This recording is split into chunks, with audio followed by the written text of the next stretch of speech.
when I gave the word. Now in the morning I sleep alone.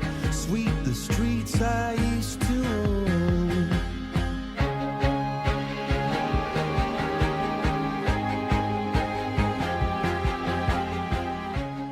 Halo Sobat BPJN Sulteng, kembali lagi dengan reportase BPJN Sulteng. Saya di sini berada di rekonstruksi jalan lingkar dalam kota Palu 2 bersama Mas Claudi, staf dari PPK 3.8. Halo Mas Claudi. Halo Mbak, siang Mbak. Ya siang. Saya di sini mau bertanya-tanya tentang paket jembatan dan jalannya. Boleh dijelaskan sedikit tentang paket jalan dan jembatannya?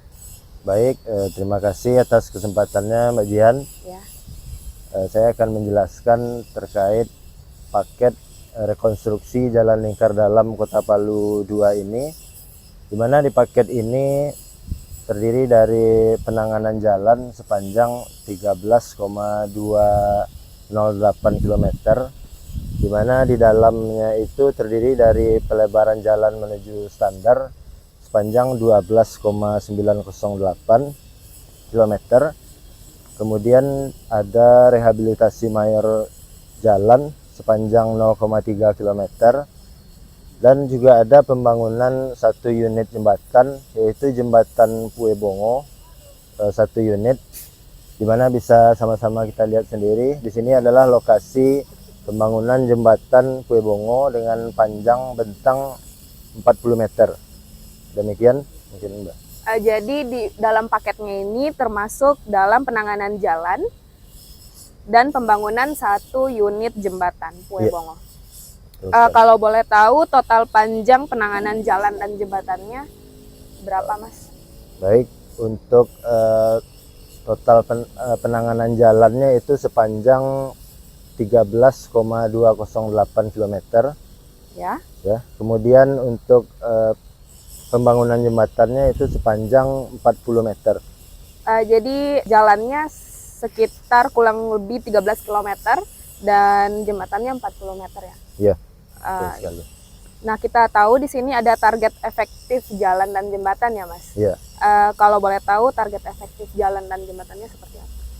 Untuk target efektif jalannya itu sepanjang 13,208 km tadi, di mana di dalam paket ini itu tidak terdapat paket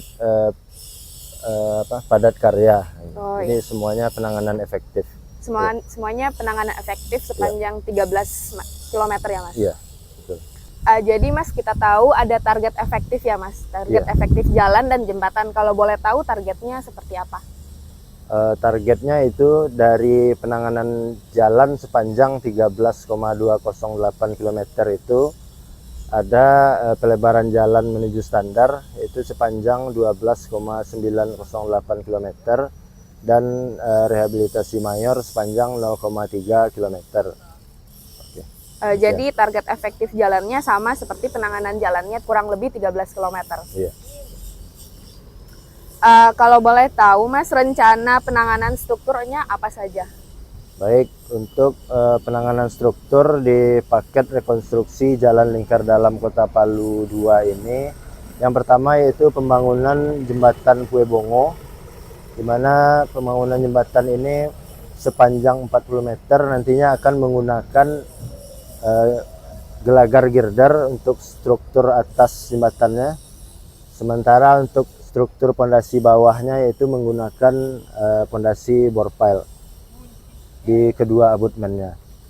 Kemudian selanjutnya untuk penanganan struktur itu ada box culvert di sepanjang ruas jalan paket ini. Mulai dari jalan pendidikan sampai jalan Munif Rahman nanti akan ada 11 box culvert yang tersebar di sepanjang ruas. Kemudian juga ada penanganan struktur pasangan batu di sepanjang saluran jalan nantinya. Demikianlah. Oh ya. Kalau boleh tahu Mas, sumber dana dari pelaksanaan paket ini bagaimana? Paket ini merupakan salah satu dari paket IRSL, di mana paket IRSL merupakan paket pemulihan pasca bencana gempa dan disertai tsunami dan likuifaksi Kota Palu yang didanai dari Loan JICA IP 580 dari negara Jepang. Oh, jadi ada bantuan dari Jepang ya, Mas? Iya, betul. Kalau boleh tahu, apakah ada hambatan-hambatan yang dihadapi PPK 3.8 beserta solusi yang ditawarkannya? Untuk hambatan di paket ini, diantaranya itu ada hambatan utilitas dan lahan.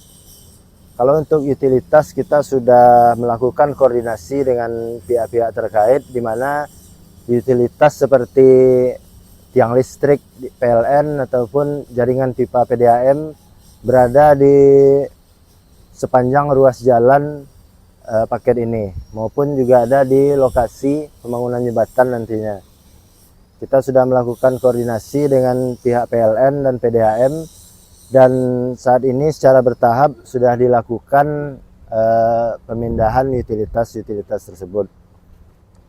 Kemudian untuk lahan, kita sudah melakukan mediasi ataupun sosialisasi kepada warga yang menolak untuk dibebaskan lahannya. Kemudian juga sudah berkoordinasi dengan pemerintah kota setempat sehingga dapat dicarikan jalan keluarnya. Oh ya, jadi ada kendala terkait utilitas dan lahan, namun sudah bekerja sama dengan pihak-pihak terkait seperti Pemda dan PLN, maupun lahan bekerja sama dengan warga sekitar dan pemerintah daerah. Begitu ya, Mas? Mas, kalau boleh tahu seberapa besar progres paket ini sampai saat ini? Baik, per tanggal 27 Mei 2023 itu sudah tercatat kemajuan pekerjaan sebesar 39,326% secara keseluruhan di paket ini. Secara keseluruhan kurang lebih 39% ya, Mas? Iya. Kalau boleh tahu nih, ada inovasi ataupun metode pelaksanaan apa yang diimplementasikan dalam paket ini? Kita dari seluruh tim PPK 3.8 maupun konsultan dan penyedia jasa sudah melakukan segala upaya agar pekerjaan ini dapat terlaksana dengan baik dan tepat waktu. Yang penting kerja kerasnya ya, Mas, ya dalam tim. Iya. Kalau boleh tahu kapan rencana PHO paket ini? Untuk tanggal PHO-nya itu sendiri akan jatuh pada tanggal 26 November 2023, dan untuk pekerjaan efektif pada pekerjaan ini ditargetkan akan selesai sebelum bulan November. Oh, jadi target efektifnya sebelum November dan jatuh PHO-nya tanggal 26 November 2023. Iya. Oh ya. Demikian reportase BPJN Sulteng bersama Mas Claudi, staf PPK 3.8. Saksikan terus reportase BPJN Sulteng selanjutnya. BPJN Sulteng, gercep.